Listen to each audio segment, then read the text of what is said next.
kita Humor Sufi pasti nikmat. Pasti nikmat. Assalamualaikum warahmatullahi wabarakatuh. Waalaikumsalam. Aduh, Gus, ini minggu keberapa nih kita puasa ya? Aku nggak suka hitung-hitungan, aku orangnya ikhlas loh. Berapa ya? Jam tangan udah baru, Baik. ada cincin, Waduh. loh, belum saatnya nggak batik, Gus. Aduh. Wah, wis. Rezeki orang beriman tuh ya begini nih kan. Allah itu menjanjikan kebahagiaan kepada orang yang berpuasa di bulan Ramadan. Kebahagiaannya buka puasa. Nanti ketika akhir hayat, insya Allah diperjumpakan dengan Allah di surga. Di dunia juga rezekinya insya Allah juga dijamin sama Allah, diatur semua. Aku tuh nggak terlalu berharap honor dari Humor Sufi kan nggak lah. Yang bener ke? Enggak lah. Ya kirim aja ke aku. THR gitu tunjangan hari Rabu. Udah mau deket kan? Ini kita hari apa nih? Nanti aku urus ke Pak Henry supaya jelas kontraknya, bahkan sebelum Lebaran sudah perpanjangan. Oh gitu? Bisa lah. Lah harus, karena ini kan banyak narasumber kita yang memberikan edukasi di sini. Ini kan Betul. penting, Gus. Betul, iya. Kita sendiri mendapat banyak ilmu loh di sini kan. Aku justru gini loh, sebenarnya kita kan seringnya on air gini ya. Pernah off airnya kan juga keliling ke desa-desa itu, ke pesantren, kemana-mana. Yang belum pernah tuh ke kuburan. Emang kita mau ngedatengin siapa di kuburan? Loh, syuting suasana pemakaman. Oh, itu syahdu loh, bro. Di makam maksudnya? Iya, syutingnya. Loh, apa yang diharapkan dari situ? Kan nggak ada orang. Kameranya Bendra tuh canggih loh, bisa nangkap aura-aura loh. Siapa tahu ada aura birunya, wah ini orang beriman, gitu. Aura merahnya, oh ini dulu begal, mungkin gitu ya. Iya. Aura kuning, wah ini mah banyak kuat. Tapi bahaya juga, Gus, kalau kita lihat, sebutlah ada penampakan-penampakan begitu. Malu kita. Kenapa? Kayak nggak tahu aja kan, hantu-hantu di Indonesia tuh ada yang nggak bisa jalan. Wah, kasihan. Kepala doang ya? Katanya begitu kan ceritanya, nanti kalau ke film malah bikin takut orang. Kok nggak serapi ini ya hantu-hantu barat ya, pakai jas gitu ya? Nah, itu kenapa ya? Apa bedanya ya? Nah, loh, tapi kita akan memilih tidak pemakaman umum, bukan pemakaman sembarangan. oh iya, Bukan yang jelas kuburan-kuburan angker, bukan. Tapi pasarean, pajimatan yang dihormati oleh masyarakat. Makam-makam para wali. Nah, itu. Itu. Tapi Gus Chandra nih, pernah lihat nggak makhluk kayak begituan? Jujur nih ya, pernah dia ngajak foto bareng ya? Ngajak foto bareng. Iya. Itu kayaknya hantu yang di Jalan Asia Afrika Bandung itu. Nah, kalau aku, Gus, ini pengalaman. Aku pernah dikejar pocong. Takut banget. Ngejarnya gimana? Dia loncat-loncat gini?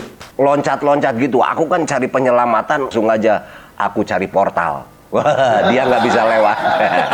Nggak bisa loncat deh ya? Nggak bisa loncat bisa, ya? dia ketinggian. Aduh. Tapi Be, ini perlu diceritakan pengalamanmu. Orang-orang kan pahamnya Babe Bidulaton nih host, co-host Humor Sufi, wakil dekan, dosen, motor gede, kemudian tokoh Sunda, aktor film, walaupun ya cepretan-cepretan peran orang jelas itu. Peran utama gitu. Nggak mungkin lah. Utamanya pembantu utama gitu. Yang orang belum benar-benar tahu itu sambilanmu sebagai dukun itu loh. Dukun, aku belum pernah jadi dukun. Lah itu di rumahmu? Loh, enggak. Orang bisa saja mungkin ngelihat penampilannya kayak gini nih, Gus. Kemarin bulan puasa hari ketiga. Oke. Ya, aku itu ada pembuatan film di Lembang sana. Film apa? Wih, layar lebar. Pagi-pagi syuting, udah sampai jam 4 sore, Kang Budi udah selesai adegannya. Kan saya jarang baca naskah tuh. Iya. Tapi tinggal nanti scene malam katanya. Satu lagi aja udah, itu boleh pulang. Oh, harus malam ya? Iya, malam Kang. Adegannya nanti ada perempuan gitu. Dia bergerak, nanti kata sutradara cut gitu ya. Ya. Berhenti si perempuannya, Kang Budi ada di belakangnya tiba-tiba. Terus Kang Budi gerak sedikit, cut lagi katanya. Cuman saya gerak gitu aja seolah-olah, cut lagi, hilang. Loh kalau kayak gitu bisa sama orang lain. Tapi yang saya bayangin, kenapa saya mesti gerak sedikit terus saya hilang? Kenapa? Loh emang saya sebagai apa? Ya Kang Budi itu selama ini sebagai hantu dari tadi pagi juga. Loh, saya nggak baca naskah. Jadi ternyata saya itu jadi hantu loh. Aduh. Jadi saya masuk ke tubuh si perempuan gitu seolah-olahnya. Oh iya. Saya udah acting pagi-pagi siang ini. Ternyata hantu saya. Ternyata hantu. Nah itu Gus. Tapi pernah nggak punya pengalaman waktu penjelajahan naik motor gede gitu, kemudian naik ke area pegunungan lah atau masuk ke hutan, bertemu dengan hal-hal atau entitas gaib tertentu gitu? Wah, kalau secara kasat mata ya tidak mungkin ya. Cuman kalau ada kejadian-kejadian aneh ya pastilah, namanya juga ke daerah orang ya. Mungkin kita nggak pamit, mungkin apa. Contohnya motor sehat tiba-tiba mogok, lalu ada yang ngasih tahu katanya harus permisi dulu segala macam. Kita lakukan itu tiba-tiba jalan lagi, gitulah. Kalau hal-hal begitu sih ada. Itu pasti karena kamu jarang berdoa. Berdoa, Gus. Cuman jarang pamit. Nah itu ke tempat baru kan gitu. Mungkin izin itu ya. Izin lah. Berarti harus kenal dengan tuan wilayah itu. Nah itu. Nini Among, kaki Among, sing ngomong Jeworogoku kan gitu. Kaki Danyang, Nyai Danyang itu kan. Kalau kata orang Sunda, Predi. Oh, Predi. Preman didinya. Gitu kan. Tapi ada juga entitas spiritual, sakral, gaib tidak mengganggu. Iya. Malah justru membantu. Menolong, membantu. Itu niscaya ketika hidupnya di dunia itu soleh, solehah, bermanfaat bagi manusia, berguna. Sehingga walaupun sudah wafat pun manfaatnya masih ada bagi masyarakat. Contohnya kayak apa nih, Gus? Contohnya, kalau pengen anakmu pinter, ziarah ke makamnya Mbak Asnawi Kudus.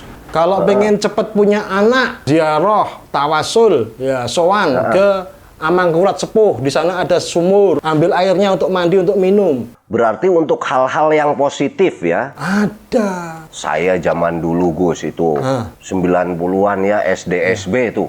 Oke. Orka. Saya datang ke makam, Gus, minta nomor. Terus tembus jebol. Kalah lagi. Lah saya datengin kuncennya. Pak Kuncen, saya itu udah saya jarahin beberapa kali itu makam yang itu, saya bilang. Sajennya Enggak, udah lengkap. Terus? Kenapa saya kalah terus? Saya bilang, Pak Kuncen. Kata Kuncen tuh, ke makam yang mana, Pak? Itu makam yang itu. Loh, dia meninggal itu karena banyak utang, masang terus porkas, katanya. Bukan, salah aku, salah. Keliru. Itu, keliru tempatnya. Aduh. Yang jelas sekarang ya, kamu harus bersihkan hatimu dulu tapi. Karena sowan-sowan kepada beliau-beliau ini tidak boleh membawa niat buruk, tidak boleh punya rencana tidak baik, harus semata-mata lillahi ta'ala. Berharap keberkahan. Ya, itu ziarahnya ke makam Wali Songo, Bu. Nah, ini yang aku belum pernah nih, Gus. Ya, ke Cirebon, Sunan Gunung Jati, ya toh.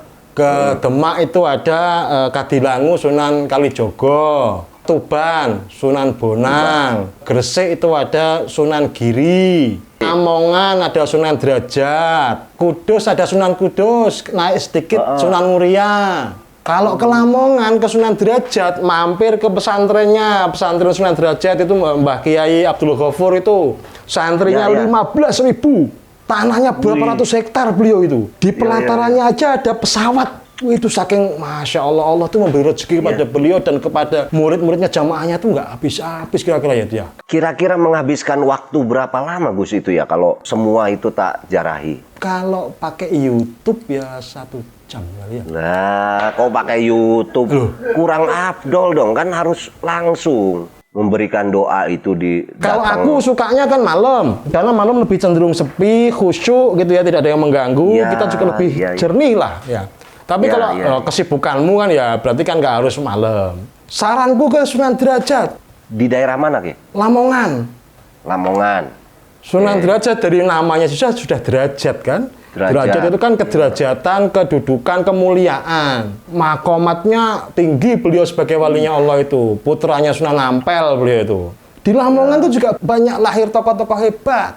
Kiai-kiai juga ada. Nah, salah satu kiai ini namanya Kiai Dr. Ago Irawan. Aku denger itu. Pernah dengar? Pastilah.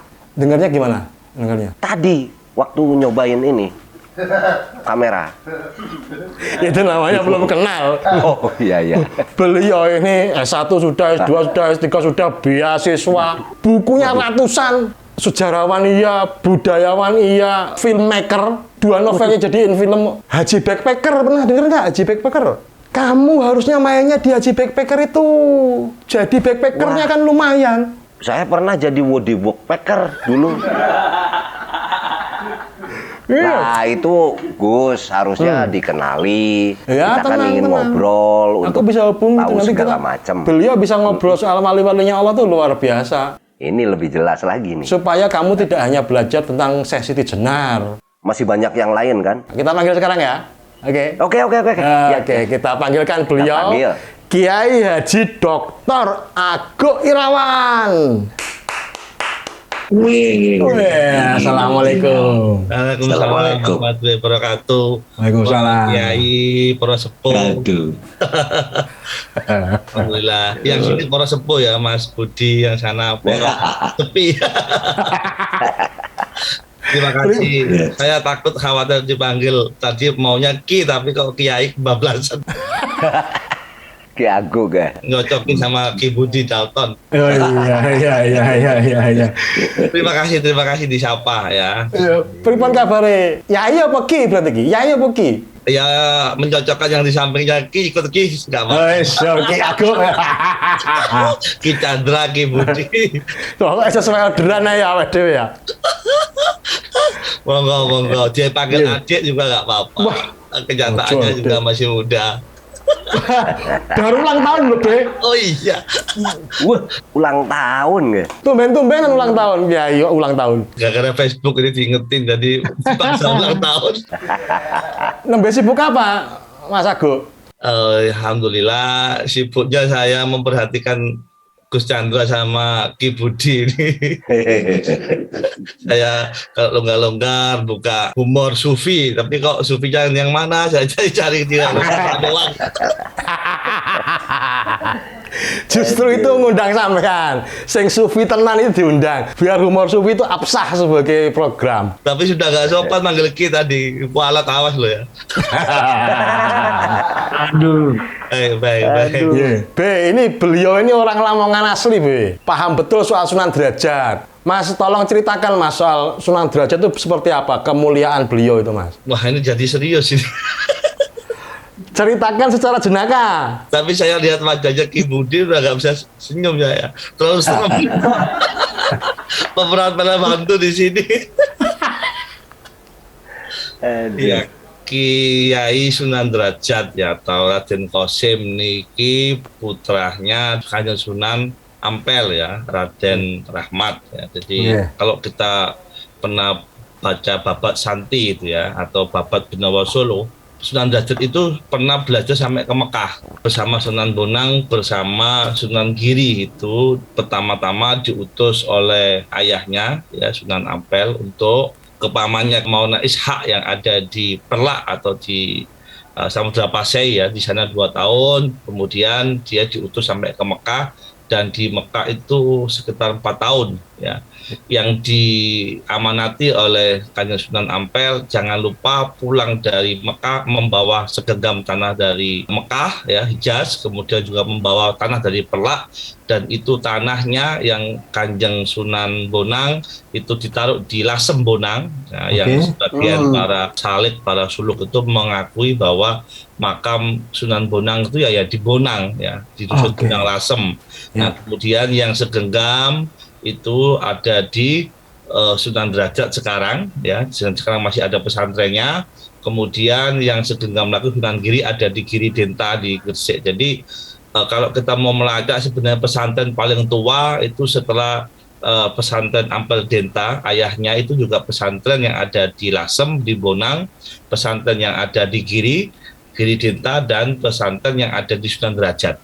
Oke. Itu Ya. pesantren induk tertua di Nusantara. Itu dulu B. Kalau zaman para wali itu ke Mekah, pulangnya bawa segenggam tanah dari Mekah. Belum musim bawa oleh-oleh dari Pasar Seng, dari Tanah Abang belum ada B. Kurma apa itu. Makanya jangan heran kalau di Saudi itu para peziarah dari Indonesia itu yang paling dicurigai orang polisi Arab. Karena Bawa batu habis nanti.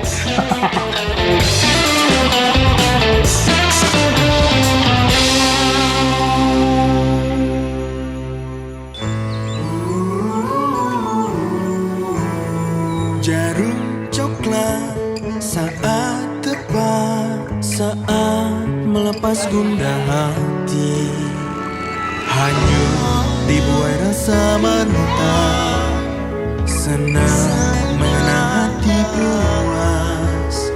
Jarum coklat saat santai larut dalam alam permai, suasana seimbang tepat, jadi nikmat jarum coklat.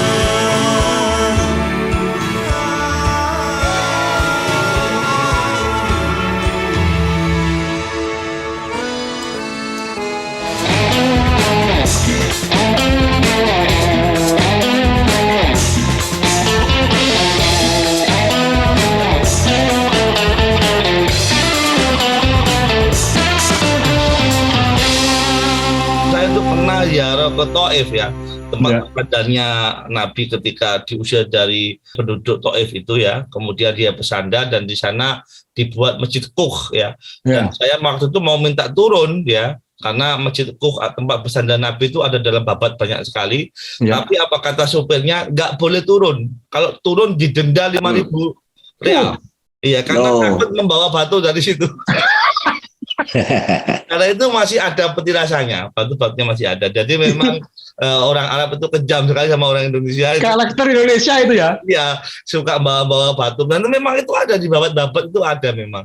Jadi saya dulu jujur, saya ketika ke Mesir, itu dibawain tanah dari Kampung Lamongan supaya kerasan katanya di Mesir. Nanti kerasan betul, lama aja di Mesir. Iya. Dan ketika saya merintis pesantren kecil-kecilan di sini di Bantul, Pajangan sini, kiai saya juga ketika saya sowan ke Widang Tuban sana Langitan, saya dibawain tanah dari sana. Oke. Bekal tanah tempat kita belajar atau tempat kita berjuang itu bagian dari tabaruk. Oke. Itu ada dalam tradisi Sufi, juga ada dalam tradisi lokal Kapitayan ya, tentang tanah-tanah tabaruk itu. Sebelum sampean dilarang turun itu sudah berhasil bawa berapa batu? Oh iya, itu masalahnya nggak bisa turun, takut supirnya itu. Bawa berapa kubik waktu itu? Iya, itu masalahnya nggak bisa bawa.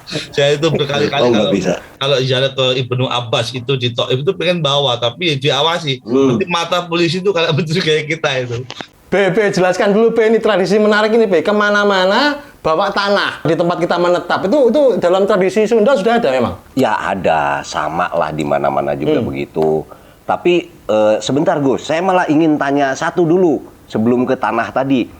Ini biasanya itu kalau pulang dari sana tuh suka digelari gitu Ki, dikasih julukan lah. Pada saat Sunan Derajat pulang, apakah punya julukan khusus gitu? Kan Sunan Derajat kan dari kata darajat ya. Dan namanya Qasim, Raden Qasim ya, kita tahu. Jadi ketika dia sudah tirakat ya, sudah pernah tirakat di Lasem ya bersama juga kakaknya Sunan Bonang sejak umur sekitar 12 tahun ya. Kemudian pernah tirakat juga di Perlak sana 2 tahun, kemudian tirakat sampai ke Mekah, kemudian menyebarkan Islam, dan di situ pesat sekali karena memang Sunan Derajat itu juga seorang budayawan, pencipta tembang, pencipta gending ya. Jadi waktu itu mungkin seperti apa Zoom sekarang ini ya, dan alat-alat dakwah itu sudah seperti medsos, jadi mereka itu sangat milenial itu.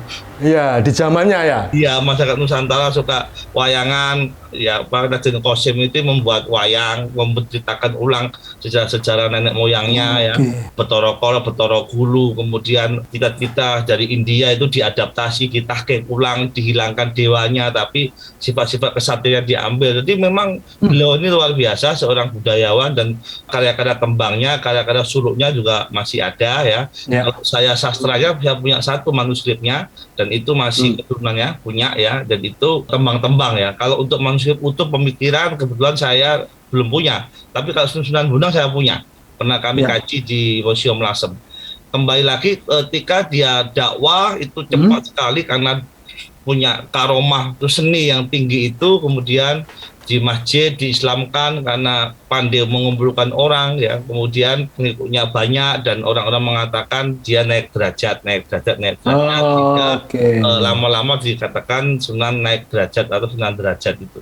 Jadi dia berdakwahnya pertama di Perlak, sebenarnya di Sumatera, sampai Sasak itu, sampai Sumbawa ya, kemudian kembali lagi menetap dan meninggal ada di Lamongan, sekarang dekat dari kampung kami. Iya. Tembang-tembangnya apa aja? Ya ini kadang-kadang kalau kita mau membuktikan secara ilmiah itu masalahnya itu kita sering ada selisih paham, karena memang kita menemukan tembang hampir semuanya nggak pakai nama tapi pakai inisial. Nah itu masalahnya. Anonim ya. Misalnya Suluk Ucil itu bagi saya punya Raden Qasim, tapi kan bagi orang lain mengatakan itu Sunan Bonang. Dan kami pernah bertanya ke Kiai Ghafur yang masih setelah itu, Suluk Ucil itu karya Kanjeng Sunan Derajat kan gitu. Sunan Bonang kan gitu. Nah, manuskrip yang ada di Eropa yang punya Sunan Bonang itu memang nggak pernah menyebut Suluk Ucil memang. Kemudian dolanan, gundul-gundul paco, suku-suku Blatok itu punya Sunan Derajat. Nah, tapi bagi yang lain itu dinisbahkan kepada Sunan Bonang. Bahkan ada yang dinisbahkan kepada Sunan Kalijaga. Jadi kadang-kadang memang orang-orang dulu itu berkarya itu memang lillahi ta'ala. Lillahi ta'ala pun. Nggak perlu dikasih nama. Itu perlu dicontoh loh Mas Ago. Perlu dicontoh, nanti kalau sampean nulis novel lagi pakai nama saya saja nggak apa-apa. Tanda ikhlasnya ya. Jadi yang menulis itu bukan saya tapi Allah melalui tangan kanan saya.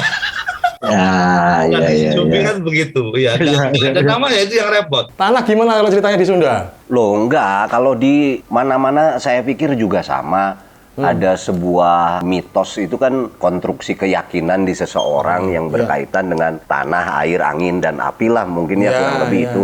Tapi yang bentuk fisik biasa merepresentasikan satu hal yang tadi kita maksud biasanya memang tanah, Gus. Jadi jangankan di cerita-cerita tadi Sunan Derajat, apalagi zaman-zaman dulu ya.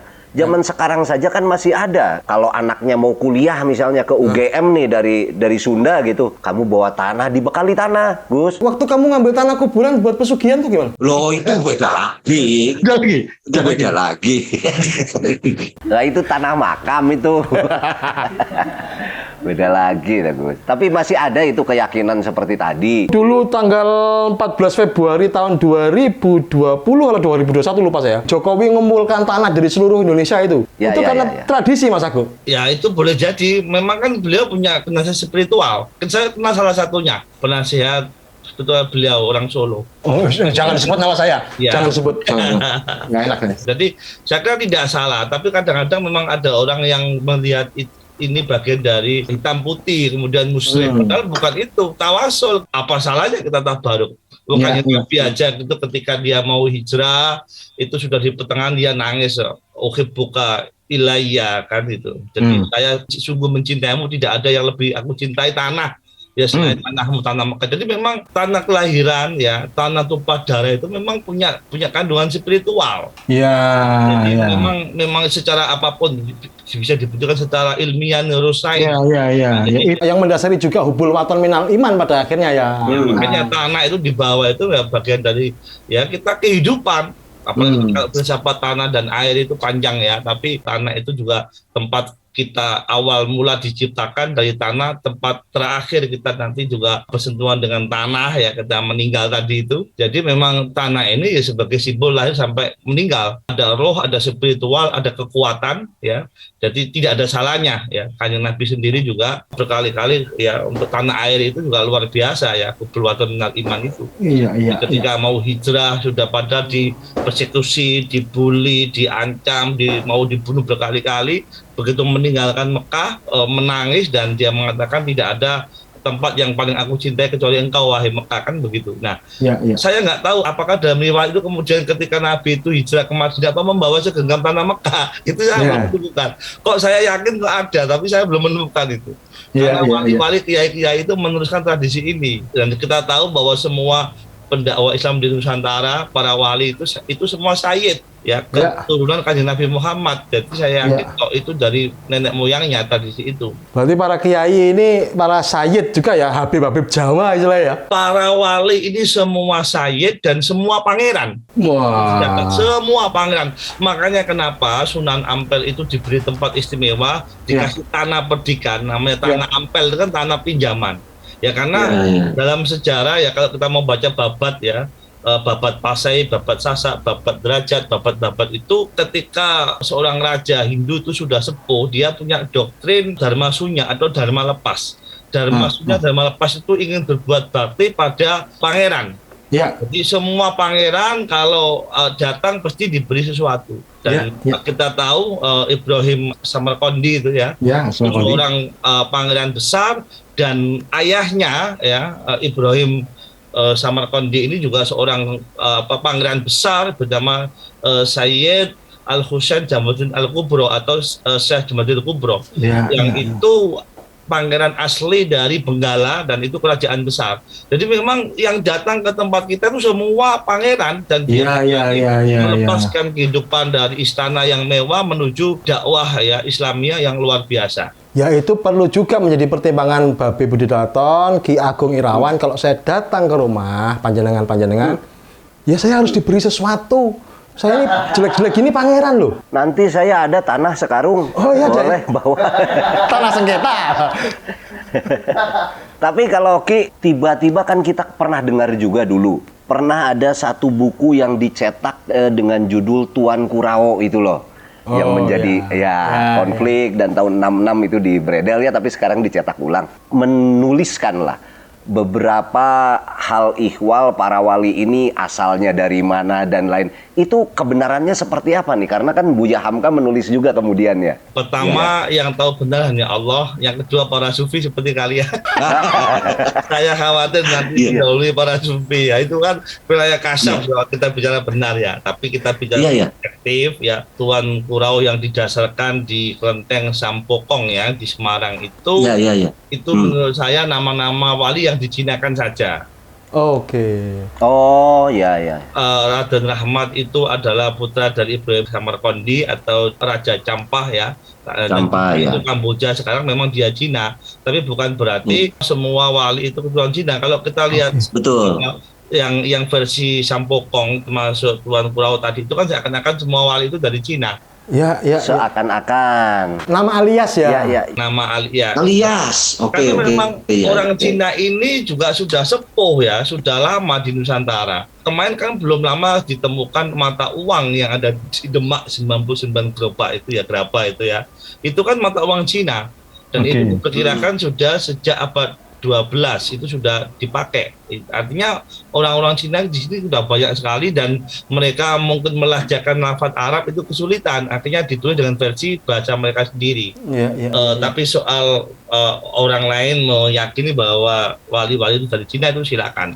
Itu salah satu teori memang termasuk teori Cina ya tadi itu teori Gujarat, teori Persia, teori India, teori Tasik banyak. Tasik bukan Tasik Malaya, Tasik itu orang-orang Quraisy ya. Nah, jadi tetapi kita kan membaca sejarah kan nggak cukup dengan satu kitab. Betul. Kita bisa meng-cross-check dengan kitab-kitab yang di luar. Karena kalau kita baca kitab di luar itu kan ketemu silsilahnya, ketemu riwayatnya dan ditulis oleh orang-orang luar, misalnya Tabaqatus Sufiyah itu ya. Nah, itu kan menulis ulama-ulama Nusantara abad 14, abad 12 itu murni dari Arab, dari Persia. Dan memang Persia. itu Sayyid ya yang berkelana menyebarkan Islam, keluar dari istana, kemudian dari daerah ke daerah, dan ketika sudah diislamkan dinamakan Darussalam. Makanya Brunei Darussalam, Aceh Darussalam ya, Merak Darussalam, termasuk Patani Darussalam. Nah, jadi mereka memang lahir dari tradisi monarki ya, tetapi begitu sampai di Nusantara bahkan di Asia Tenggara itu berbeda, dia menerapkan pemerintahan sebagaimana yang ada di asalnya. Karena kalau di asalnya itu kan benar-benar monarki total. Tapi begitu sampai Nusantara dia tidak, karena melihat di Nusantara ini kerajaannya itu tidak mutlak. Di dalam kerajaan itu masih ada para empu yang menjadi penyangga kekuasaannya. Nah, akhirnya diadopsi, ada qadhi, ada sultan, ada fatih, dan ada wali.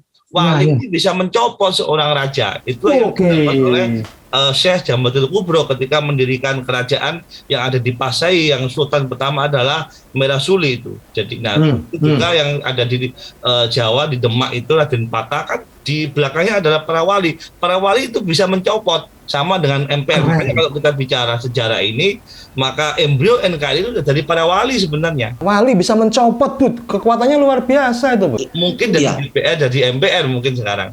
Saya mau sedikit nambahin tanah ya, yang perlu diingat ya dalam sejarah penyebaran Islam itu, para wali yang sultan ini itu tidak hanya sekedar menyebarkan agama, tetapi mensejahterakan masyarakat Nusantara. Ini yang dicatat. Jadi sejak dari awal dia dikasih tanah pendidikan, mengajari rakyat mengolah tanah. Kembali lagi mengolah tanah. Mengolah tanah, kemudian dari petanahan kita punya tanah yang subur itu lahir rempah-rempah yang luar biasa ya. Dan itu yang nulis bahkan orang-orang luar ya, orang-orang yang berkelana ya, seperti Marco Polo itu juga mencatat. Jadi orang Jawa itu sudah makmur berkat orang-orang Arab. Nah, itu ada referensinya. Makanya ketika tahun 1500 awal itu ya, ada yang mengatakan 1506 itu seorang Antonio Galvalo, orang Portugis itu datang ke Nusantara, ke Jawa, ke Maluku, itu kagum. Ya, ini kok sekarang jadi luar biasa sejahteranya, karena para Sayyid ini mengajari pertanian, mengajari jual beli, mengajari dagang, mengajari bisa menjual rempah-rempah itu untuk ekspor di pelabuhan. Jadi para wali datang tidak hanya menyebarkan Islam, tapi mensejahterakan rakyat pribumi. Itu yang perlu dicatat. Itu yang sekarang jadi minus ya, nggak dikerjakan, atau tidak semua pemuka agama mengerjakan hal serupa sekarang ya. Sekarang ceramah, politik. Nah, di belakang politik ada proposal yang bernilai secara politik. Harusnya memang ideal pesantren mensejahterakan masyarakat setempat. Pendakwah itu ikut pemberdayaan ekonomi. Karena para wali seperti ini. Kalau kita cuma bacot, terus apa bedanya dengan kita zoom seperti ini? Nge-zoom yang bacot tok kamu, Bud. Realitasnya nggak ada, nol. Tapi bacotnya orang sufi barokah. Amin. Amin.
alias tadi, nama-nama yang beragam tadi, itu apakah kemudian ketika diteliti ternyata satu orang karena ada kesamaan karakter, Mas? Makanya saya pernah meneliti kecil-kecilan ya. Saya dalam buku-buku Tebakut Sufia itu kan abad 14 ya. penulisnya Syihabuddin Asy'ari itu juga sudah 1486 sejaman dengan Wali Songo, bayangin. Itu sudah banyak Al-Jawi. Ternyata memang kalau kita membaca buku Silsilatun Nabi yang ditulis oleh Sayyid Muhammad Ali Masyar, itu memang ketemu. Jadi semua itu Sayyid, semua pangeran, tapi karena cintanya dengan Nusantara, ya makanya kalau kita baca Babat Cirebon, ya, Kanjeng Sunan Ampel itu ketika berkelana ketemu orang Jawa ditanya, sampai cinten kulo tiang Jawi. Jadi bangga mereka dengan Jawanya. Jadi saya pertama menyangkal kalau misalnya Sunan Ampel para wali itu digambarkan pakai sorban, pakai gamis. Karena di dalam babat itu semua berpakaian lokal. Ya seperti Ki Budi Dalton ini. Jadi jadi karena cintanya dengan Nusantara, cinta dengan kebudayaan kita, cinta dengan tradisi kita, dia melebur jadi satu. Nah, kecintaan kepada pribumi, tradisi lokal ini kemudian dia menamakan dirinya sampai nama-nama lokal. Nama Sayyid itu sampai hilang. Makanya semua manuskrip tua yang beraksara Kawi tidak ada satupun yang menyebut namanya sendiri. Sunan Bonang itu nggak menyebut Asasus Suluk itu atau Serat Al-Ikhlas, karya-karya yang di legend dan itu sudah dibaca para filolog dan itu diyakini memang tidak diragukan lagi bahwa itu karya Sunan Bonang. Nah, tetapi nama Bonang di situ dialiaskan. Nggak ada Sayyid karena cintanya dengan daerah, cintanya dengan tradisi Bonang. Makanya Insun dalam Bonang. Insun Ki Ageng Waringin. Coba Ki Ageng Waringin yang makamnya juga ada di Rembang itu. Ternyata kita baca itu Sayyid Ibnu Abdullah Al-Jawi yang ditulis oleh orang-orang Timur Tengah sebagai seorang sufi di Asia Tenggara yang luar biasa. Jadi itu menyembunyikan identitas Sayyidnya, tapi yang muncul adalah lokalitasnya. Ki Ageng Waringin, ada desa Waringin, ya. Kemudian Ki Ageng Winarau, ada desa Winara, ya. Dan seperti itu, termasuk Sayyid Baydawi yang pernah perang membuat VOC bangkrut. Nah, ini yang jarang diliput oleh sejarawan, ya. Orang langsung Sayyid Baydawi itu kan Ki Ageng Jayatirta. Karyanya banyak, tembang-tembang banyak, tapi Sayyid Ali Baidowinya hilang. Nah, padahal dia Sayyid itu. Nah, kenapa? Karena dia saking cintanya dengan Nusantara, dia masuk di dalam kebudayaan Nusantara, akhirnya nama itu hilang, tenggelam dalam Angajawi tadi itu. Yang memunculkan versi gamis itu siapa terus, Mas? Nah, itu pelukis-pelukis. Yang gambarnya pakai merem tuh, Bud. Gambarnya merem kayak kerawan, kesurupan itu. Wah. Saya sekarang membuat versi sendiri. Saya nggak mau kalau gambar wali itu pakai gamis itu. Di Babat Cirebon itu jelas itu. Jadi pakaiannya itu ya, kemudian Babat Bali, kemudian Babat Seno Benawa Solo, Babat Santi, itu semua lokalitas kok. Titik baliknya, Mas, ketika kemudian kok sekarang justru nama-nama Arab muncul lagi atau nama Jawa berkurang, itu gimana? Apa yang terjadi? Jadi kok serius kayak seminar? Salahmu dewe pinter. Aduh, jadi ya kan kita ini ada kolonialisasi itu jadi masalah. Kenapa kita sekarang berjarak dengan naskah-naskah kuno? Kita berjarak dengan aksara-aksara kita sendiri. Memang aksara kita dilarang oleh Belanda supaya kita berjarak, tidak membaca, tidak mempelajari warisan leluhur kita. Padahal kita punya warisan banyak sekali, mulai dari kesejahteraan, keagamaan, kemudian arsitektur, herbal, mantra, itu luar biasa banyaknya. Itu aksaranya lokal. Nah, kenapa kok jadi tergeser? Pertama, memang Belanda membatasi ya kita bersentuhan dengan lokalitas, terutama teks-teks lokal. Dia bawa semua ke legend itu untuk dikoleksi. Yang mempelajari itu kan Hodgson, Grenevel, kemudian ya itu orang-orang itu semua ya, Michael Lavan. Jadi mereka orientalis itu justru mempelajari. Nah, kemudian yang kedua sudah dilarang. Kemudian faktor kedua adalah perjumpaan dengan ditemukan kapal pesiar. Akhirnya orang muda untuk ke Arab. Dulu itu kan kalau dikisahkan Sunan Bonang itu ke Mekah itu kan sampai 6 tahun ya, dalam babat-babat itu. Begitu ditemukan mesin diesel oleh Paul Dirac di Eropa itu, kemudian ke Mekah itu tinggal 4 bulan, 6 bulan. Nanti dari 12 tahun, 8 tahun dipotong menjadi hanya 6 bulan. Artinya orang berbondong-bondong ke Arab. Ya, di sini dibatasi, kemudian pulang dari Arab, kemudian pakai bahasa Arab, pakai nama-nama Arab lagi, pakai gamis lagi. Jadi justru mohon maaf, orang-orang Nusantara yang ke Arab pulang pakai gamis, tapi orang yang asli Sayyid Habaib turunan Kanjeng Nabi yang ke Nusantara justru pakai pakaian lokal. Karena dia pur cintanya dengan Nusantara. Kemerdekaan kita 9 Ramadan kemarin di sekitar itu semua Sayyid. Yang merancang bendera merah putih kan Sayyid ya. Sayyid Abdul Hamid Al-Qadri ya. Itu dari hadis Nabi 5144 Bukhari Muslim ya. Nah, hadisnya panjang, nanti nggak di sini, takut ini bukan sufi, takut nanti pelajaran hadis malah. Nah, kemudian yang menciptakan burung Garuda Idrus Hasan Jufri, membuat lagu Hari Kemerdekaan Sayyid Hussein Mutahar kan. Jadi memang ini NKRI ini ya mohon maaf sumbangsi dari Sayyid luar biasa. Maka tidak usah jaim kalau ada yang turunan Arab itu mau capres itu anti. Kita ini NKRI ini ya memang dari orang-orang Arab. Tapi orang Arab yang sudah sangat mencintai Nusantara sehingga melebur dengan masyarakatnya ya. Betul, melebur. Bahkan lebih bangga. Apa buktinya? Mereka menulis dengan aksara Kawi, aksara Carakan, dan masih ada sampai hari ini. Sementara kita lupa. Jangankan lupa, kenal aja enggak. Nah, begitu kita masuk ke museum sana budaya gitu, ini naskah-naskah ini bingung. Yurup apa kayak mantra apa kan gitu repot. Ya, oke. Bud, peneliti yang membaca naskah-naskah kita di Leiden itu kan juga menemukan mantra-mantra, Bud. Iya. Nah, mereka membaca, mempelajari, tapi kenapa nggak sakti, Bud? Kalau tebak-tebakan, saya pikir mereka menguasai secara tekstual. Teksnya aja mungkin.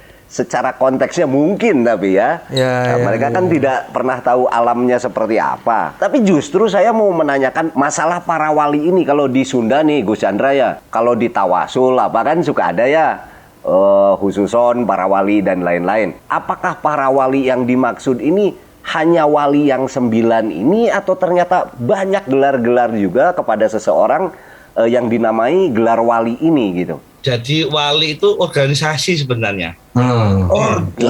Organisasi yang menopang lahirnya keraton. Jadi keraton itu dari mana awalnya? Kalau kita baca literatur, keraton itu lahir dari pesantren.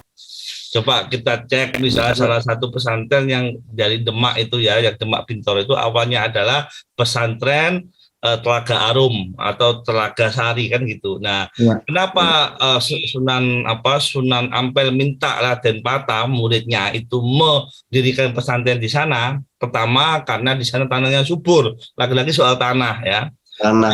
Yang kedua karena di sana pernah berdiri kerajaan besar yaitu Kerajaan Kalingga. Orang Nusantara itu percaya bahwa setiap jejak dari orang-orang besar punya kekuatan spiritual.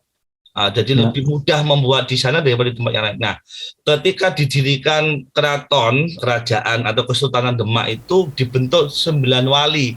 Itu nama organisasi yang menopang kekuatan raja atau sultan. Itu nanti ada namanya Bayangkari Islih atau Bayangkari Islah, itu organisasi. Islah itu apa, nanti ada poin-poin. Coba kalau kita membaca dokumentasi pendirian negara Demak yang ada di Museum Sena Budaya itu ada 9 pilar ya. Bayangkara Islah 9 wali itu apa tugasnya? 1, mendirikan masjid di setiap kota yang nanti dipimpin oleh Sunan dan Modin. Yang kedua, tidak boleh merusak tatanan, nilai-nilai dan adat istiadat. Nomor 2. Nomor 3, mengajari pribumi untuk berdagang dan menanam rempah-rempah ya, sehingga dia makmur. Jadi 9 poin itu isinya tidak hanya sekedar soal Islam, tapi kesejahteraan, tapi perdagangan, tapi adat istiadat. Tidak buru-buru dalil ya? Iya, malah nggak ada dalilan itu. Nah, nanti ketika ada yang meninggal satu diganti, karena ini kan kekuatan. Makanya nanti ada sampai periode 1, 2, 3, 4, 5. 9 pilar ini beberapa periode gitu ya? Betul. Ketika ada yang meninggal diganti lagi, dan itu nama wali itu baru dimulai ketika Demak berdiri, sebelumnya nggak ada. Itu organisasi, organisasi 9. Nah, kenapa 9? Ini ada filsafat orang Jawa. Nah, itu nanti panjang lagi kita ngomongin angka 9 itu ada filsafat gunung itu. Dijelaskan lah bisa lewat angka. Jadi kalau kita pasang nomor tuh kita tahu dasar filsafatnya gitu. Coba kalau di dalam kita membuat rumah joglo itu kan ada 3 lapis, ada yang 7 lapis, ada yang 9 lapis ya. 9 lapis itu nanti punya makomat. filsafat Jawa itu nanti ada Dharma Pala, Dharma Sunya, Dharma Lepas, ya, Dharma Waka, Dharma Widra, Dharma Riku, itu sampai 9. Dan itu seperti makomat-makomat yang ada di dalam suluk tasawuf. Mulai tobat, ya, kemudian sabar, kemudian qanaah, kemudian syukur, kemudian juhud, kemudian tawakal, ya, kemudian ma'rifat, kemudian ittihad dan hulul, kan gitu 9. Jadi itu hampir sama sebenarnya. Makanya satu orang itu punya identitas. Ini kamu babnya sabar. Pokoknya kamu berdakwahnya lebih ke arah kesabaran. Yang kedua syukur berarti kudu makmur. Job desk-nya jelas ya? Jelas, tugasnya jelas. Nah, itu memang masing-masing Sunan itu punya tugas, punya prioritas. Makanya seperti Sunan Muria beda dengan Sunan Kalijaga. Nah, jadi nggak bisa dibenturkan, kan tugasnya masing-masing. Apa? Sunan Muria apa? Itu lebih ke hukum, ya, tekstualis, agak rigid. Karena memang dia menjaga konstitusi. Gitu.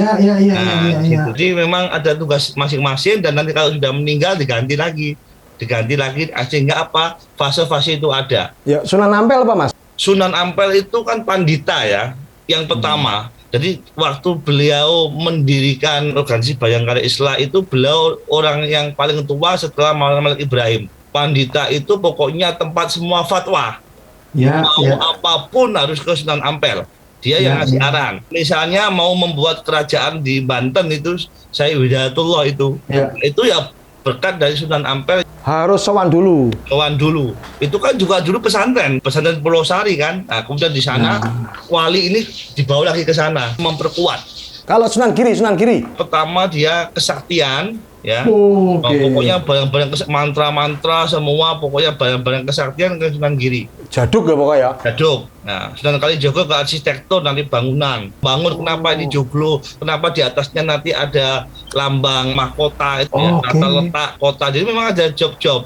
Sunan Derajat. Kesenian. Sunan Derajat itu yang mentahqiq hampir semua karya-karya Mahabharata itu disatu dari Islami. Sunan Kudus itu yang menggawangi hukum potong tangan, hukum kisos, hukum pokoknya maling, pokoknya dia orang yang di belakang yudikatif pokoknya.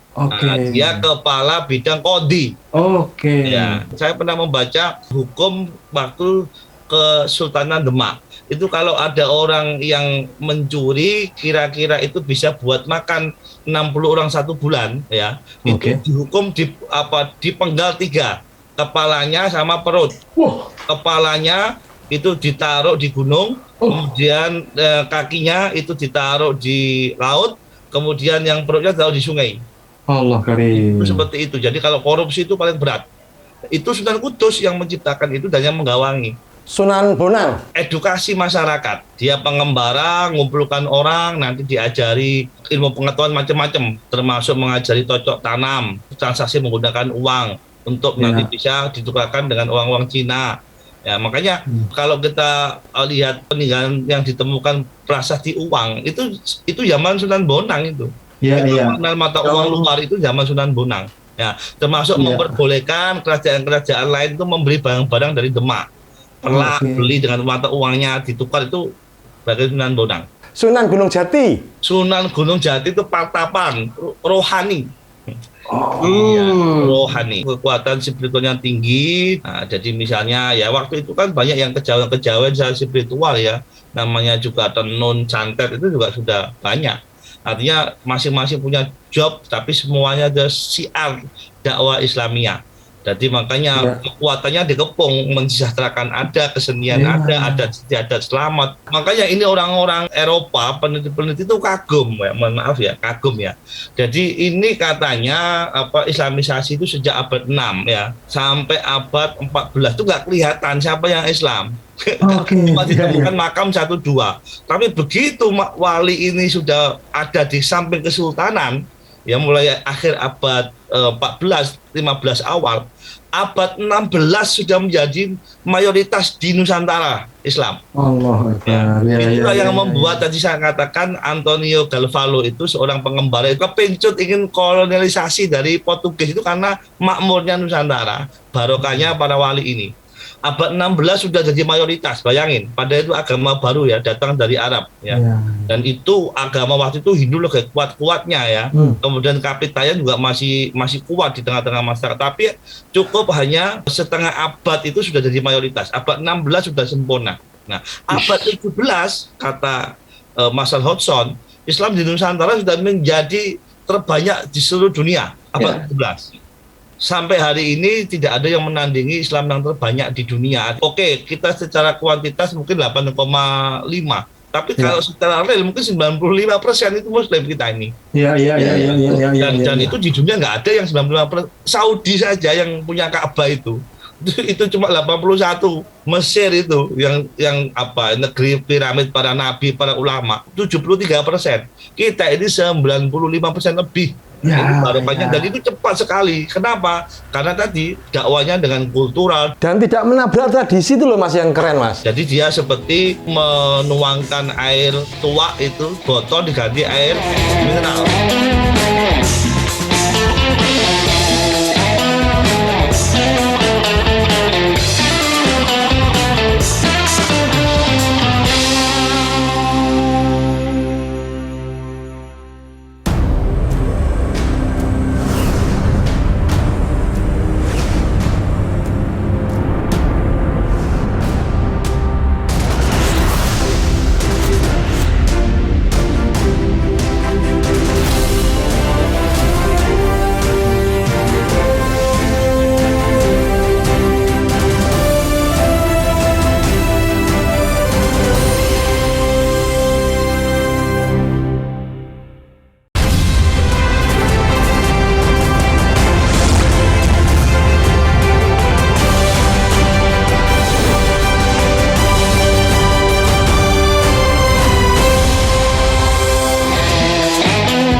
Salah satu bukti aja, misalnya ya ada naskah yang ditulis oleh Empu Prapanca, kitab undang-undang, kitab tata tertib seorang wiku, seorang murid yang belajar kepada seorang biksu atau seorang sulingge yang belajar kepada resi.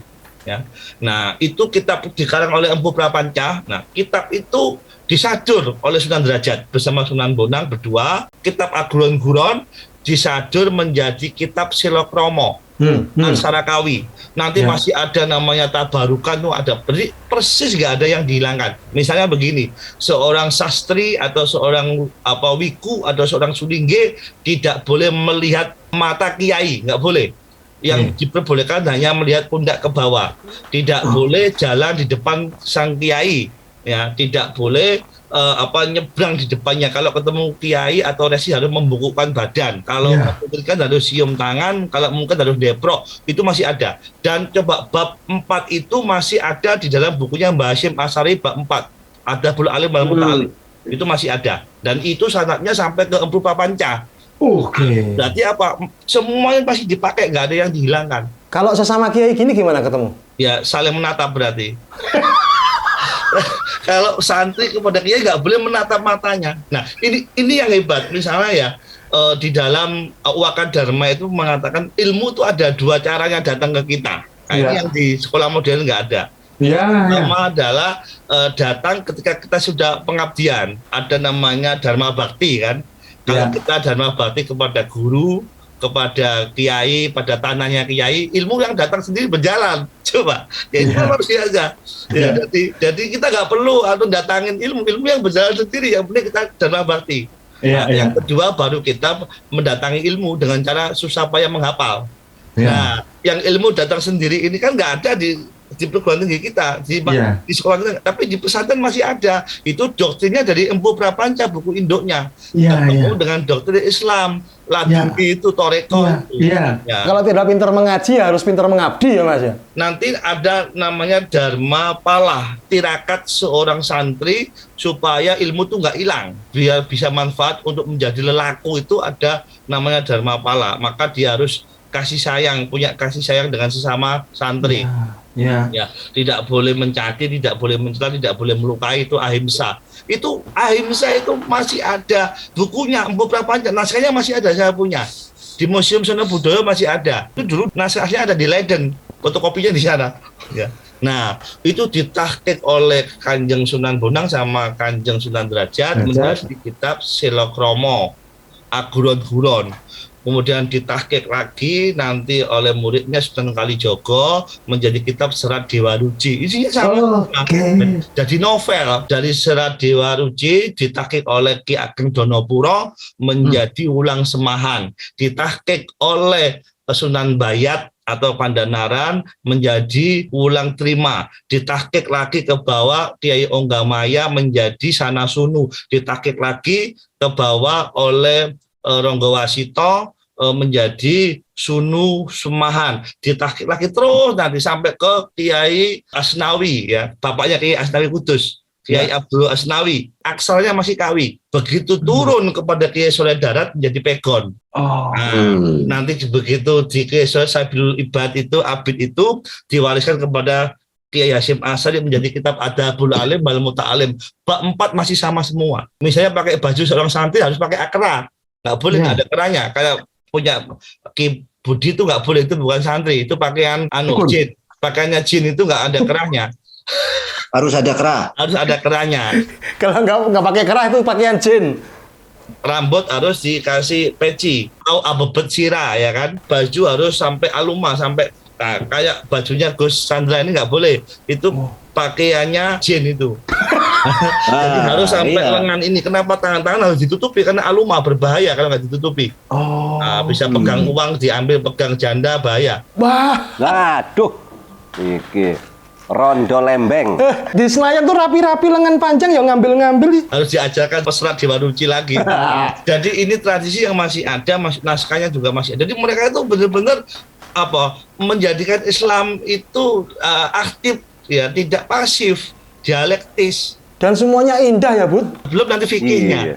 Yang tadi saya katakan fikih dari Ki Ageng Waringin tadi, murid dari Sunan Bonang yang ada di Lasem. Ya, itu punya kitab Hakikat Toharo.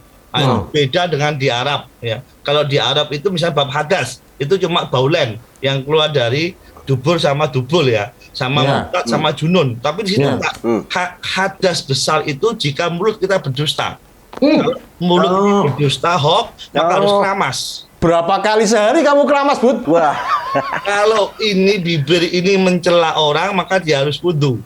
Nah, hadas kecil, ya. Kalau ini misu, makanya kayak Sujiwo Tejo itu harus keramas terus. Misu itu harus junub. Ketawa ngakak. Ketawa ngakak Itu hadas kecil, harus wudu. Nah, itu fikih Nusantara.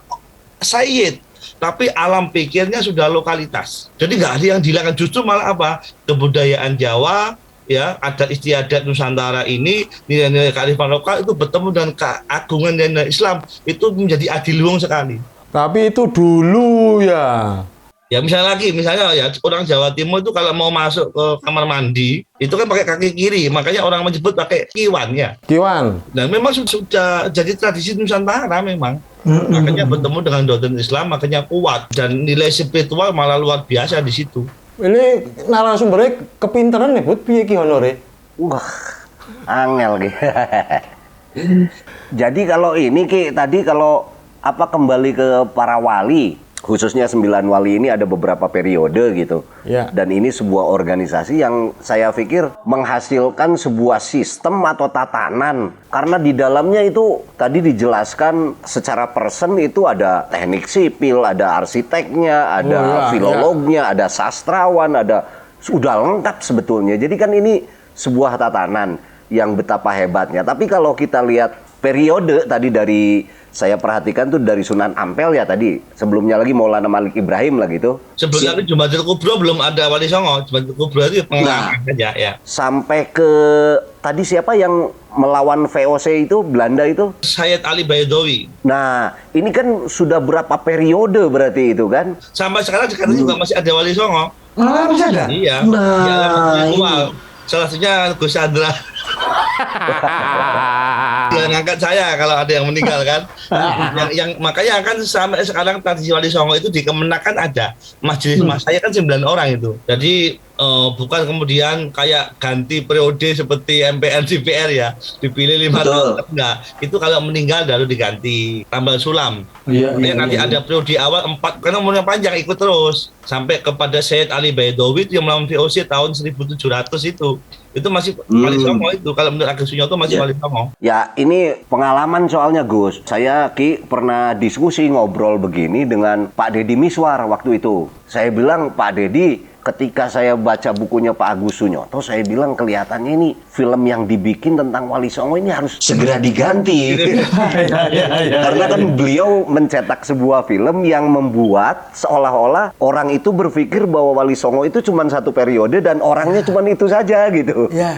Ya itu kan visual masalahnya, jadi suka nempel di sini kan. Nempel banget di kita. Nah itu, jadi nggak salah saya ngasih masukan itu waktu itu. Saya pikir ini harus diganti skenarionya. Memang gini, Ki Budi, itu kan periode awal ya. Tapi kemudian di tengah perjalanan kan setelah Bayangkara Islam berdiri, Bayangkara itu adalah organisasi Wali Songo. 3 tahun kemudian dia meninggal dan diganti. Ya makanya Siti Jenar kan masuk di situ, menggantikan Malik Ibrahim kan. Tapi kan kemudian orang kan nggak menyadari pergantian ini, itu aja terus. Oh iya. Kan dia nggak sendiri kan, nggak mau diatur, akhirnya di delete ganti lagi kan gitu. Jadi selama-lamanya itu sampai meninggal semua. Padahal itu kan organisasi ya seperti DPR MPR aja tambal sulam gitu loh. Ini mumpung disebut ini Siti Jenar ini kan legend ini, tapi kan selalu distigmakan negatif. Itu sebenarnya gimana Mas? Siti Jenar itu memang juga kontroversi, tapi di dalam babat-babat memang ada, Selema Abang itu ada. Dia tidak mau diatur oleh organisasi karena dia seorang pejalan salib ya, yang punya karoma dan punya pengalaman spiritual, dan seharusnya menurut para wali kan tidak disampaikan kepada bahasa awam. Tapi dia nggak pernah peduli. Desersi atau gimana tuh? Iya, desersi. Jadi ada perbedaan. Nah, makanya nanti kan cerita itu kan nanti yang menghukum kan Sunan Bonang kan. Jadi karena memang yang paling sepuh waktu itu yang menjadi saya ketuanya ya, ketua MPR-nya itu ya Sunan Bonang, karena Sunan Ampel sudah kapundut itu. Ini kan organisasi ya, organisasi kan punya ADRT ya, ada visi-misi dan ada program. Dia nggak mau ada program, orang sufi itu ya semaunya sendiri. Gitu. Iya. Dan nomor 2, mohon maaf, pengaruhnya luar biasa. Dan andai kan dia memerintahkan mau menggulingkan Raden Patah juga dengan mudah, karena pengaruhnya di masyarakat kuat. Itu yang membahayakan sebenarnya. Nah, kalau dia mungkin kudeta itu dengan mudah, yang 8 saya kira itu nggak bisa ngatasin itu. Oke, Ya harus diambil tindakan tegas ya. Sebenarnya beliau ini putra siapa? Kok ada cerita-cerita bahkan dari seekor cacing yang mendengarkan cerita hakikat marifat kemudian jadi manusia itu? Banyak versi di sini. Ya, kan kita ini kan mohon maaf ya, lebih sering mendengar cerita daripada naskah sejarah. Padahal kalau kita di dalam naskah sejarah kan punya silsilah itu. Iya. Syekh Siti Jenar itu kan namanya kan ada Syekh Nurul Alam, jadi namanya juga Sayyid, di atasnya juga ada bapaknya. Ya, jadi kita mempelajari Wali Songo bukan naskah ilmiah, bukan naskah sejarah, tetapi cerita. Kalau cerita itu ya macam-macam nama orang cerita, silakan saja. Nah, tapi memang setidaknya kenapa ada cerita seperti itu berarti beliau punya karomanya sama masyarakat itu sangat-sangat dikenal sehingga jadi legend kan gitu. Saya masih punya 2 pertanyaan, Bud. 1. Kok ini jadi ujian? Oh iya, S4. Pokoknya salahmu dewe pinter. Di antara para wali ini, mana yang sedone atau meninggalnya wafatnya mukso? Kalau kita bicara versi naskah ya, umur yang paling panjang itu Sunan Kalijogo. Karena Sunan Kalijogo itu sampai ikut mendirikan Mataram Islam di Yogyakarta. Ketemu Panembahan Balsalopati ya? Ya, ketemu Panembahan. Jadi diperkirakan itu beliau umur sampai 500 tahun. Jadi paling sepuh ya, paling sepuh. Tapi ya ada yang memperkirakan nggak sampai 200 tahun lah ya. Kan nggak lumrah ya umat Kanjeng Nabi sampai lebih dari 100 ya. Tapi jangan-jangan nanti ada Sunan Kalijogo yang lain kan gitu. Karena kita bukan tentang naskah. Nah, tapi kalau kita pelajari naskah yang saya pelajari wafat Sunan Kalijogo umur masih 98 tahun. Naskah? Ya, 28 tahun. Di Bapak Demak itu ada. Jadi, nah, kalau Moksa itu jelas cerita ya, itu ya Siti Jenar. cerita. Dan kalau kita baca naskah sejarah, semuanya meninggal wajar. Makamnya bisa lebih dari satu gimana itu, Mas? Kita itu salah paham sering ya. Kita itu ada makom, ada makomat. Oke. Nah, makom itu makam, makomat itu petilasan. Nah, kenapa petilasan dianggap seperti makom? Karena itu terkait dengan bertemunya tradisi pepunden. Orang Nusantara itu kan senang dengan orang-orang resi, orang-orang suci, orang-orang yang punya karomah ya. Orang-orang yang disucikan, yang dianggap bisa membarokai, itu tidak hanya makomnya yang disucikan, tetapi juga petilasannya dianggap punya kekuatan gaib atau kekuatan spiritual. Saking cintanya ingin memiliki ya. Dan itu di sana kan juga ada. Makomat jejak kanjeng Nabi kan di Gua Sur diziarahi, ya kan? Di tempat Jabal Quba, semua memang ada kan? Makanya ini bertemu dengan doktrin Islam. Makanya kata kita nggak bisa bedain ini makom atau petilasan, karena sama-sama punya kekuatan spiritual. Nah, ini terkait dengan tradisi pepunden. Pepunden itu menurut orang Nusantara dulu ajaran Kapitayan bahwa roh Tuhan itu bersemayam di dalam petilasan orang-orang suci dan jenazahnya. Jadi kalau kita ingin minta apa-apa ke tempat keramat yang punya kekuatan, dulu dipakai patapan, dipakai tirakatnya orang-orang suci. Frekuensinya gede. Nah, makanya itu kemudian orang kan nggak bisa bedain ini makom atau makomat, jejak petilasan. Akhirnya dibuat kuburan di situ. Misalnya Syekh Sudatul Kubro saja ada berapa makam, banyak kan? Di Jogja ada, di Turgo, di Kediri juga ada, di Wajo Sulawesi, di mana itu Aceh juga ada. Nah, Trawulan juga ada. Itu boleh jadi itu adalah petilasan, meyakini ada kekuatan di situ, ada frekuensinya besar sekali, dan itu bisa dirasakan bukan makam tapi makomat, petilasan yang dianggap makom. Saya Jumatil Kubro, kalau kita lihat manuskrip meninggalnya ada di Wajo di Sulawesi. Kalau kita lihat manuskrip, mohon maaf ya, Sunan Bonang meninggalnya di Bonang. Yang itu bentuk apa? Menurut saya itu makomat, petilasan. Nah, orang-orang kasab seperti Ki Budi itu tahu nanti di mana makomnya, di mana makomatnya. Dia bahkan tahu di mana makamnya kelak. Makam Sunan Ampel ya di Desa Ampel. Makam Sunan Derajat di Desa Derajat. Masa ini Sunan Bonang makamnya di Tuban? Kan nggak nyambung secara. Nah, itu jadi dan ada di Babat, soalnya ada di naskah Babat Lasem. Pertanyaan terakhirmu, Bud, apa, Bud? Saya sih menarik karena tadi ada menyentuh Siti Jenar ya, atau Nurul Alam ini, bahkan baru dengar ini istilah ini nama. Nah, itu kan lakonnya itu kalau di Jawa Barat ini tadi banyak kebarokahan dan lain-lain, dan bahkan suka disebut sebagai wali tunggal. Nah, apa istilah wali tunggal tuh apa sih? Maknanya kemana kira-kira gitu? Sesti Sedal itu ada yang mengatakan dia itu tokoh fiktif juga. Tokoh fiktif. Dia itu Al-Halas. Jadi Al-Halas yang di Indonesiakan. Ada yang mengatakan seperti itu. Tapi makamnya ada. Ya di Cirebon itu ada makamnya, di Tegal Kubuk di polisi betul. Dan nisannya memang kalau kita teliti di sana itu nisannya abad 15 ya nisannya. Kenapa disebut wali tunggal? Karena memang tadi itu dia keluar dari organisasi Bayangkara Islam Kewalian.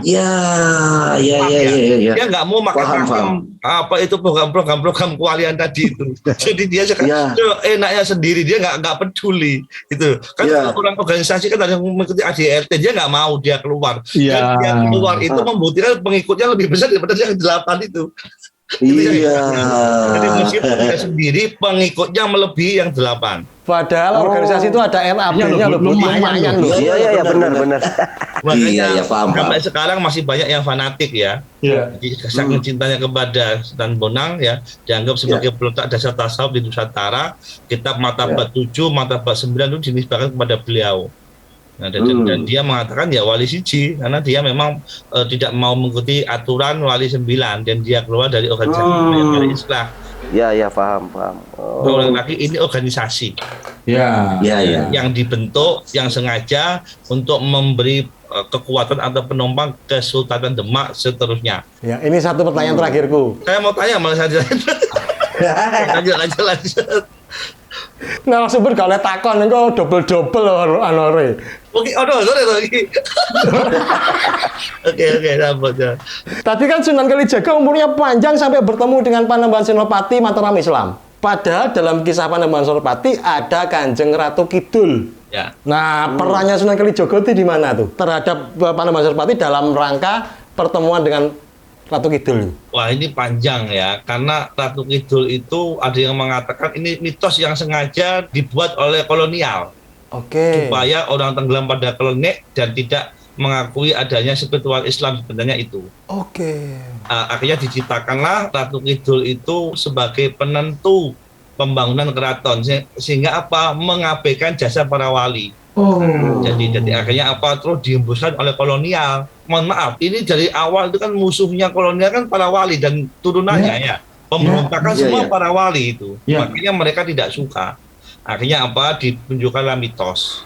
Terakhir saya menduga umur Sunan Kalijaga kok nggak sepanjang itu. Ya, itu mungkin ada keturunan lain ya, para guru mulia lain yang memang dinisbatkan mirip Sunan Kalijaga. Karena dari masa era Demak sampai Mataram ini kan berapa panjang sekali. Tapi memang Ki Jadul guru saya mengakui iya. Jadi memang umurnya beliau panjang sekali. Makanya ketika dulu kita untuk memperingati Hol Sunan Kalijaga itu umurnya 500. Ya, ini memang alam spiritual ya, alam spiritual. Kalau di dalam kita mengacu kepada naskah-naskah, itu memang umurnya nggak sampai 100 ya. Mohon maaf, mau merevisi, saya lupa apakah dulu Mas Yai Jadul itu memperingati yang ke-500 atau umur yang ke-500. Jika itu yang ke-500 tahun, ya berarti memang sekarang ini abad 21, diperkirakan berarti abad 16 ya. 16. Berarti 200 tahunan. Mau bagaimanapun tetap nggak wajar sepanjang itu ya, luar biasa ya. Jadi Demak sampai Mataram kan dikaitkan ya Sunan Kalijaga ya. Iya. Kalau kita ngikuti babat-babat Demak itu nggak sepanjang itu. Tapi ya itu karena memang perannya mirip bisa jadi dikait-kaitkan. Karena lagi-lagi kita itu mewarisi sejarah para wali ini banyak dari cerita. Banyak dari kisah, bukan dari naskah sejarah. Ya, periodenya sampai berapa kewalian Wali Songo itu, Mas? Setahu saya itu sampai angkatan 7. 7. Terakhirnya siapa? Di Sayyid Ali Baidowi ketika perang melawan VOC. Oke. Jadi itu masih ada terus. Sampai hari ini masih ada wali 9. Tapi hanya orang-orang Torekoh yang paham itu siapa walinya itu. Ya. Tapi bukan di antara kita toh? Jangan-jangan yang 2 di sini. itu ya. Mas. Mas Agung, ya Irawan, terima kasih sekali atas waktunya, ilmunya luar biasa ya. Terima kasih banyak ya Agung. Saya juga terima kasih disapa orang-orang ganteng, sudah humoris, Masya Allah. Kami perlu revisi, ternyata tidak ada honornya. Saya tutup ketawa. Sufi itu honor dari yang kesekian. Yang ditransfer baru yang sekian kalinya. Maaf ya. Assalamualaikum warahmatullahi wabarakatuh. Aduh.